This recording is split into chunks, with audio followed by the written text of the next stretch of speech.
And now, we three forensicators proudly present two politically correct bedtime stories by the one and only James Finn Gardner. Chicken Little and the Three Little Pigs. Stories of tragedy, lust, and friendship. Chicken Little lived on a winding country lane, surrounded by tall oak trees, It should be mentioned here that the name Little was a family name. and not a derogatory, sized by his nickname. It was only by sheer coincidence that Chicken Little was also of shorter than average height.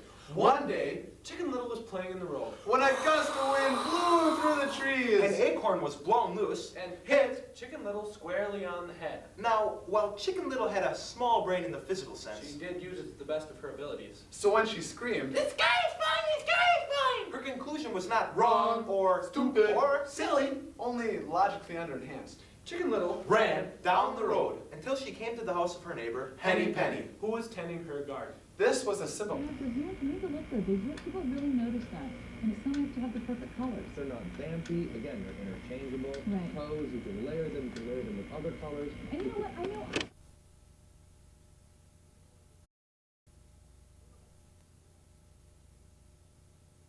Voice long before she saw her. The sky is fine, the sky is fine! Henny Penny stuck her head out from her garden and said, Chicken Little, why are you carrying on so? Chicken Little said, I was playing in the road when a huge chunk of sky landed on my head. See? Here's a bump to prove it. There's just one thing to do. said Henny Penny. What's that? Asked Chicken Little. Sue the bastard. Said Henny Penny. Chicken Little was puzzled. Sue for what? Personal injury, discrimination, intentional infliction of emotional distress, negligent infliction of emotional distress, torturous interference, the tort of outrage, you name it, we'll sue for it. Good gracious! Said Chicken Little. What will we get for all that? We can get payment for pain and suffering, compensatory damages, punitive damages, disability and disfigurement, long-term care, mental anguish, impaired earning power, loss of esteem. Person, oh person! Said Chicken Little joyfully. But who are we going to sue? Well, I don't think the sky will end state, Said Henny Penny. Guess we should go find a lawyer and learn who is suable. said Chicken Little. Her diminutive brain working overtime. That's a good idea. And while we're there, I can ask whom to sue for these ridiculously bony legs of mine. They've caused me nothing but anguish and embarrassment my whole life. And I should be compensated somehow for all that. So They ran farther down the road until they came to the house of their neighbor. Goosey Lucy. Goosey Lucy was busy teaching her canine animal companion to eat grass. So she could avoid the guilty feeling that came with feeding the dog processed animal carcasses from a can. The sky is fine, the sky is fine! Sue the bastards, sue them all. Goosey Lucy leaned over his fence and said, Dude, lamb sakes, why are you two carrying on so?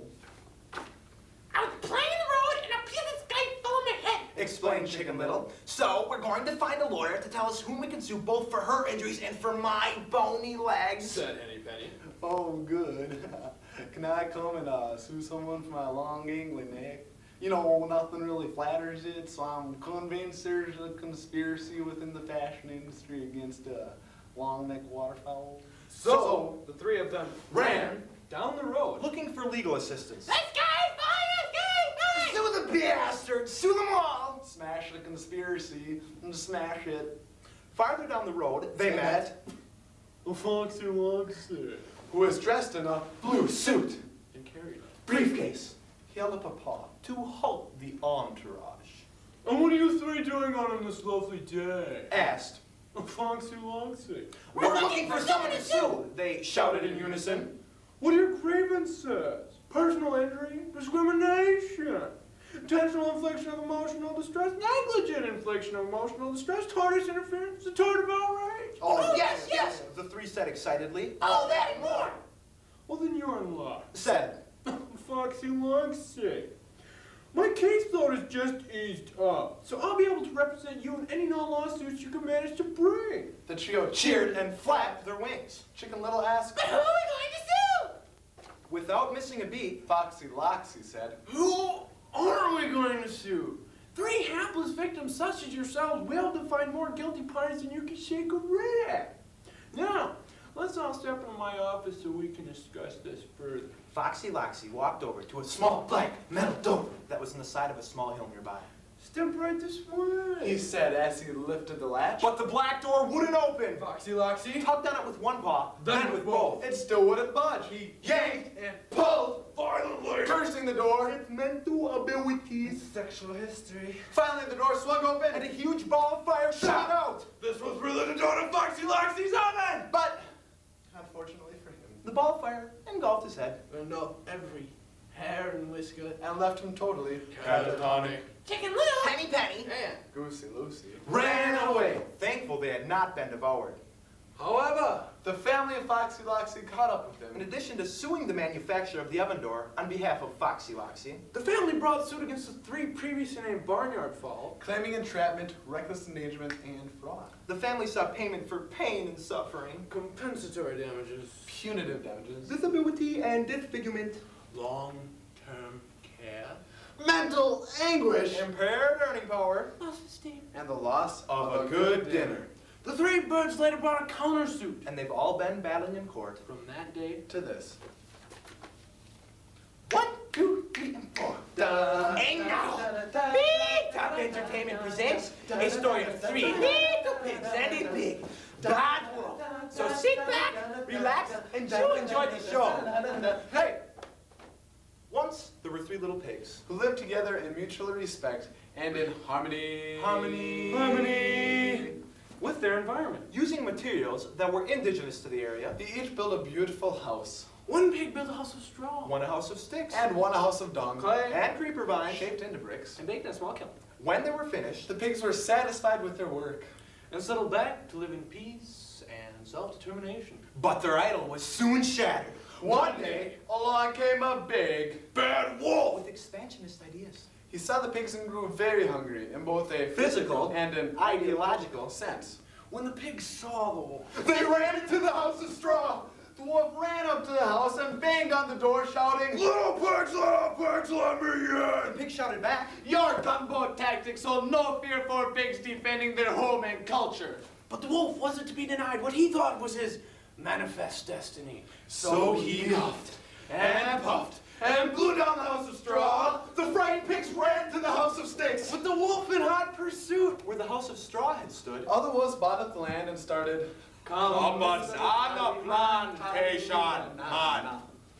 at the house of sticks. The wolf again ran up, banged on the door and shouted, little pigs, let me in. The pig shouted back, Go to hell, you carnivorous imperialistic oppressor!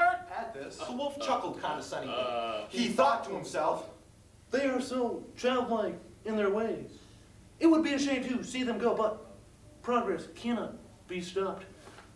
So the wolf huffed and puffed and blew down the house of sticks. The pigs ran to the house of bricks. The wolf close at their heels. where the house of sticks had stood. Other wolves built a timeshare condo resort complex for vacationing wolves. With each unit, a fiberglass reconstruction of the house of sticks. As well as native hero shots. Snorkeling. And dolphin shows, yay! At the house of bricks. By now, the wolf was getting angry at the pig's refusal to see the situation from the carnivore's point of view. So he huffed and puffed and huffed and puffed. Grab his chest. And fell over dead. From a massive heart attack. Brought on from eating too many fatty foods. The 3 little pigs rejoiced that justice had triumphed and, Diddle dance, middle of night. Around the corpse of the wolf. Their next step was to liberate their homeland. they gathered together a band of other pigs who had been forced off their lands. This new brigade of Porky staff attacked the resort complex with Machine guns. and rocket launchers And slaughter the cruel wolf oppressors. sending a clear signal to the rest of the hemisphere. Not to meddle with their internal affairs. Then the pigs set up a model socialist democracy. With free education. Universal health care. And affordable housing for everyone. Please note, the wolf in the story was a metaphorical construct. No actual wolves were harmed in the making of the story. Ah!